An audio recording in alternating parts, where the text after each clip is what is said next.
Hey fam! Welcome back to the OCD Family Podcast. Today marks our fifth consecutive water cooler chat in 5 days, and honestly, this one might be my favorite because we're blending two of my passions, learning more about OCD and true crime. Holla! Fun fact, fam, in my off time, I love watching trials and legal commentary. It's like this magical mashup of social justice meets hopefully legal justice meets mystery, plus some snarky lawyers with amazing lexicons. I mean, yes, please. So here's the deal. Following court cases has given me a real-time look at how evidence works in the legal system here in the US. Like what's admissible, what's a stretch, and how do judges and juries figure out what actually happened? Now, some of you might already see where I'm going with this, but if you're like, what now? What does this have to do with anything? Don't worry, I got you, fam. Just remember, this isn't therapy. It's also not legal commentary. It's just the fam chatting OCD trials. So let's connect the dots. OCD and the legal system both deal with interpreting evidence through inferences, but they do it very differently. OCD relies heavily on possibility, like what might be true, even if there's no actual evidence. It adds in a heavy dose of distrust in self, especially around memory, intention, desire, even our own senses. And then it creates these irrelevant associations like, I thought something bad, so that must mean I'm bad, or I touched that doorknob and now someone could get seriously hurt.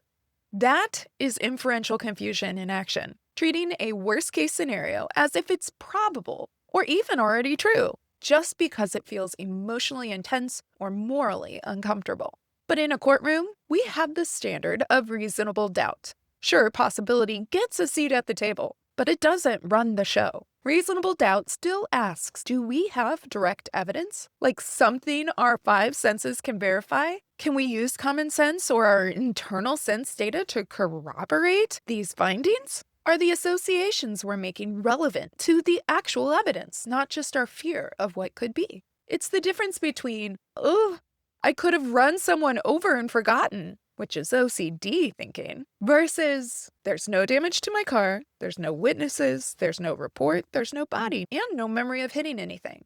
It's a fact-based review, case dismissed. So whether we're talking about a criminal trial or a mental loop, the goal is the same. We want to be able to focus on evidence that holds up, not just possibility that spirals down. Okay, so let's check this out in action. Here is an example from everyday life. Say you walk into your kitchen and you see a sink full of soapy water, a sponge on the counter, and your partner drying their hands with a towel.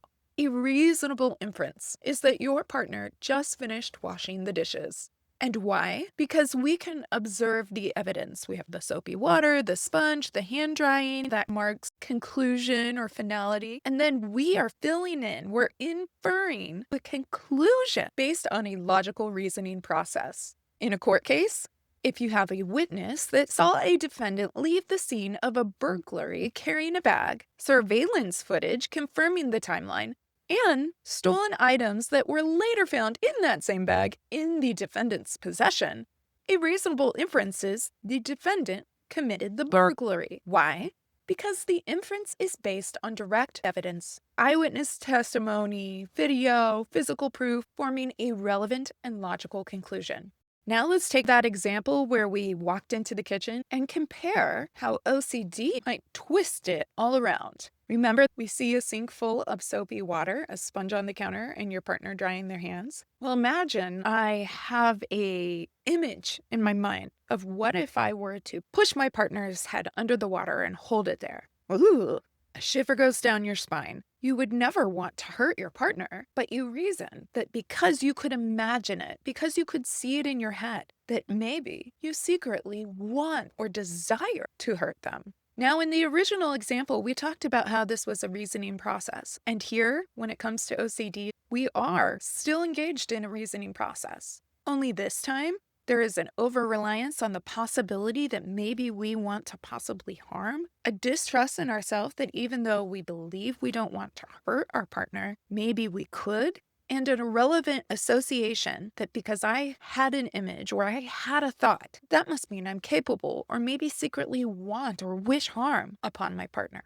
Instead of drawing a reasonable inference, I've made an irrelevant association, a conclusion. But as my law friends would likely point out, it assumes facts, not in evidence.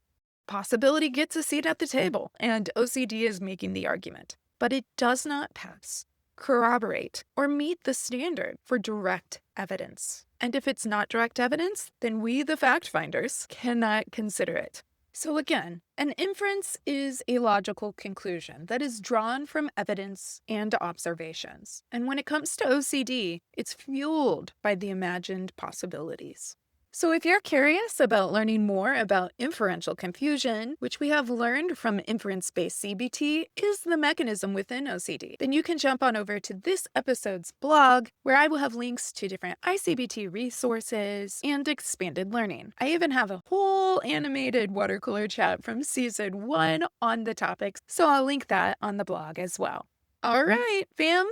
Thanks for letting me nerd out with you and combining my shared joy of supporting you and your loved ones with learning more about OCD and a little true crime time. Just remember, whether you're in a real court or the court of your own mind, let's keep pushing for fact-based thinking and watch out for those mental mistrials. Because the good news is we can tell OCD it's not our judge or our jury. Now that's my kind of justice.